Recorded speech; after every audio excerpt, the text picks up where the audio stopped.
Hello everyone, welcome back to our channel. So in this guide, I'm going to explain how to use ChatGPT's Passkey Login feature. So first, you need to open the ChatGPT application, or you can also access the website, which is openai.com or chatgpt.com. Now at the bottom left corner, click on your profile icon.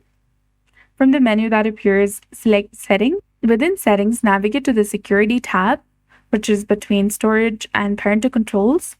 Here under Sign-in Methods, you'll see options for passwords and passkeys. To set up a passkey, select Add a security key or a passkey option, and ChatGPT will then prompt you to use your fingerprint, face, or screen lock to create a passkey. Once set up, the next time you sign in, you can simply choose Sign in with a passkey and use your fingerprint or face ID or Windows Hello or external security key to log in and access your account. So that's it. I hope you found this video helpful. If you did, please like, share, and subscribe. Thanks for watching. We'll see you again in the next one.